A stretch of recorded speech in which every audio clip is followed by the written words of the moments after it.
Esther, chapter 5. Esther prepares a banquet, verse 1.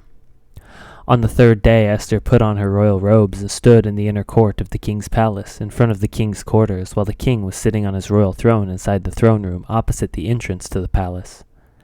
And when the king saw Queen Esther standing in the court, she won favor in his sight, and he held out to Esther the golden scepter that was in his hand. Then Esther approached and touched the tip of the scepter. And the king said to her, "What is it, Queen Esther? What is your request? It shall be given you, even to half my kingdom."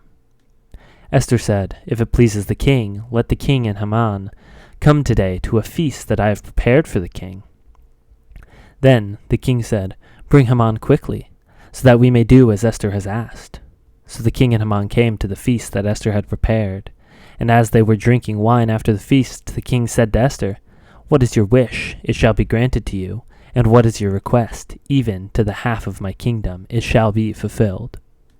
Then Esther answered, "My wish and my request is, if I have found favor in the sight of the king, and if it pleases the king to grant my wish and to fulfill my request, let the king and Haman come to the feast that I will prepare for them tomorrow, and I will do as the king has said." Haman plans to hang Mordecai, verse 9. And Haman went out that day, joyful and glad of heart. But when Haman saw Mordecai in the king's gate, he neither rose nor trembled before him. He was filled with wrath against Mordecai. Nevertheless Haman restrained himself and went home, and he sent and brought his friends and his wife Zeresh. And Haman recounted to them the splendor of his riches, the number of his sons, all the promotions with which the king had honored him, and how he had advanced him above the officials, the servants of the king. Then Haman said, "Even Queen Esther, let no one but me come with the king to the feast she prepared.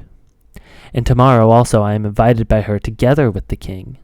Yet all this is worth nothing to me, so long as I see Mordecai the Jew sitting at the king's gate." Then his wife Zeresh and all his friends said to him, "Let a gallows 50 cubits high be made, and in the morning tell the king to have Mordecai hanged upon it. Then go joyfully with the king to the feast." And this idea pleased Haman, and he had the gallows made.